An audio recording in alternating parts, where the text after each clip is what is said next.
আপনারা ভবিষ্যতে বাপের কোনো আঘাত দিবেন না মনে। আমার লগে হিরিয়া এরম করে আমি আমাদেরকে চাই বলি। আপনি ওনার কি হন? ছেলের বউ। ওনার বড় মেয়ে। মাশাআল্লাহ, যে আমার ভিডিও দেখে আপনারা আসছেন, শাশুড়ির সাথে রাখতে আসছে। এই জন্য এসে আসতে আপনি রিক্সা চালাতেন।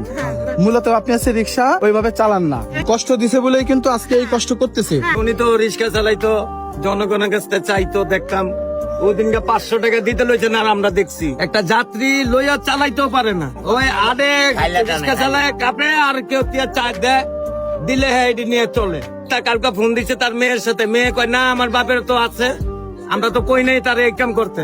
তা আসেন আপনার আইসা আপনার বাপেরে নিয়ে যান। ওই কথার ভিত্তিতেই কিন্তু এখন আসছে। হ্যাঁ আইছে, তার বাপেরে নিতে চাইলে তার কাছে দিয়ে দেবো আমরা। আমরা দিয়ে তো দেবই, আপনাদের বাবা আপনাদের কাছেই থাকবে, কিন্তু এই যে আজকে রাগ করে বাড়ি থেকে আসলো, এইটার সমাধান তো আমরা এখন করতে পারতেছি না। না। এইটা একটু দায়িত্ব নিতে হবে যে উনি রিক্সা চালাবে না এবং ওনার সাথে যে রাগারাগি যে সমস্যাগুলো হচ্ছে এইগুলো করবে না। এই কথা যদি আপনি দিতে পারেন তাহলে হচ্ছে ওনাকে নিয়ে যাবেন, এবং ওনার যদি কখনো সমস্যা হয় আমি শাওন ভাই কথা দিচ্ছি যে আমি ওনার পাশে দাঁড়াবো, এবং আমি কিন্তু আপনাদের বাড়ি, গাড়ি, ফোন নম্বর, আপনাদের এলাকার মানুষ সবার সাথে কন্ট্যাক্ট হয়েছে। যে বাড়ির ছবিটা দেখাইছে ওইটা আপনাদের বাড়ি? এটা আমাদের বড় বাড়ি। বড় বাড়ি। যাই হোক, আপনাদের বাড়ি তো মাশাআল্লাহ যে আপনি বড় একটা বাড়ি করছেন, ঠিক আছে?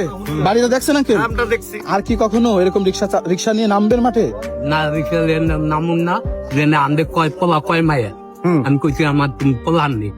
এখন বর্তমান যে কথাটা আপনি কইছিলেন, আমি যদি আমার লগে হিরিয়া এরম করে আমি আমাদেরকে চাই বলি।